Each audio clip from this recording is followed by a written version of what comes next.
Bom, então a arquitetura skip-gram, ela inverte a tarefa em comparação com a Cibol, certo? Então aqui o que eu vou dar como entrada para minha rede neural é a palavra-alvo e eu vou buscar prever as palavras ao redor. E aí durante o treinamento eu vou ajustando os pesos, principalmente os pesos dos word embeddings, certo? Que é o que eu estou interessado quando eu treino essa arquitetura. Então aqui, como a gente já definiu o vocabulário anteriormente para Cibol, vamos começar definindo então os exemplos de treinamento. Aqui eu vou definir então uma janela de contexto de 10, ou seja, eu vou ver as 10 palavras anteriores e as 10 palavras subsequentes a uma palavra-alvo. E aí vejam só, olha a diferença. No Cibol, a gente tinha que concatenar todas as palavras de contexto e dar todos os word embeddings dela como entrada para uma rede neural. Aqui é diferente. Aqui no caso a gente só vai passar a palavra-alvo e a gente vai buscar prever uma palavra de contexto uma por vez. Por exemplo, se eu tivesse definido uma janela de contexto de tamanho 3, eu teria que passar 6 embeddings de 300 dimensões como entrada para uma rede neural, quando aqui eu só vou passar um embedding.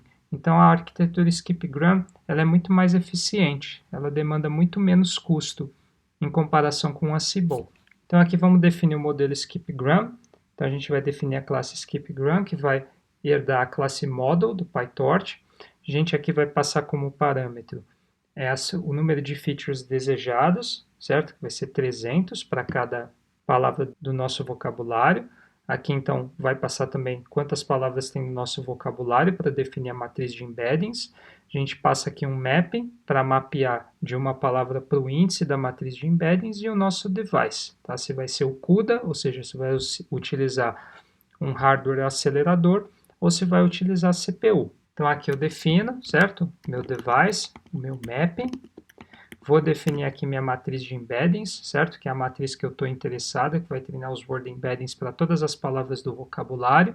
Então o número de linhas vai ser o número de palavras e o número de colunas vai ser o número de features, né? O número de dimensões que vai ter cada word embedding. Então aqui eu defino uma matriz de peso.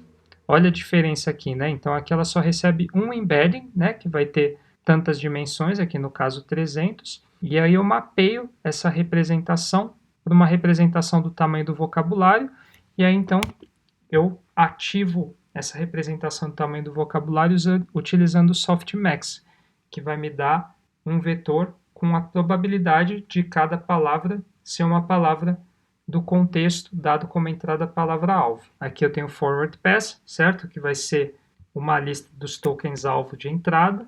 Então, aqui o que eu vou fazer é transformar esses tokens de entrada nos seus índices. Transformo, então, esses índices para um tensor, que o PyTorch trabalha com tensor. Coloco eles no dispositivo de hardware que eu estou utilizando. Daí eu acho o embedding, certo, dessas palavras-alvo. Passo elas pela nossa camada oculta, salvo o resultado em Z, e aí eu faço a ativação com o softmax. Tá? Então, veja que esse modelo é bem mais simples do que o Cibol.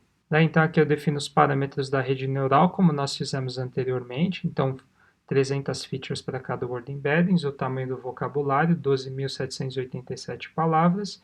Vou treinar por uma época. Vou utilizar o tamanho do lote de 256, treinar com a taxa de aprendizado de 0.01. E de Windows Size, nesse caso, eu vou utilizar 10. Então, vamos lá. Eu vou inicializar aqui o modelo, a função de erro e o otimizador. Vou separar os dados de treino novamente em lotes e vou inicializar o treinamento como nós vimos anteriormente. Então, aqui a gente vê o erro baixando, o erro continua caindo.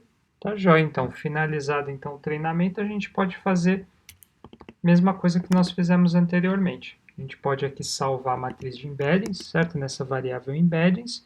Pode criar um mapping de uma palavra para o seu embedding, certo? Aí, no caso, por exemplo, a gente também poderia, como eu disse, reaproveitar esses embeddings numa outra rede neural, para uma outra tarefa, né? Vamos supor que nós quiséssemos treinar, então, o nosso classificador para prever se uma revisão é boa, neutra ou ruim. Ao invés de inicializar os word embeddings do zero, nós poderíamos reaproveitar esses embeddings, tá?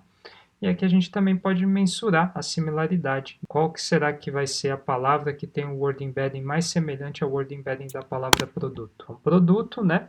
E aqui tem outros como aprovado, Maiara, atendeu. Então aqui ele não gerou word embeddings tão bons quanto o Cibol, né? Provavelmente o skipgram precisaria de mais dados, mas a gente pode testar outro. Comprei, então frustrada, realizei pedidas, garrafão, estresse, vamos colocar aqui TV série, smart, ângulo, aplicativos, né? Então a gente vê que, apesar de ter usado poucos dados, ela aprendeu, de certa forma, a similaridade entre algumas palavras de acordo com o significado.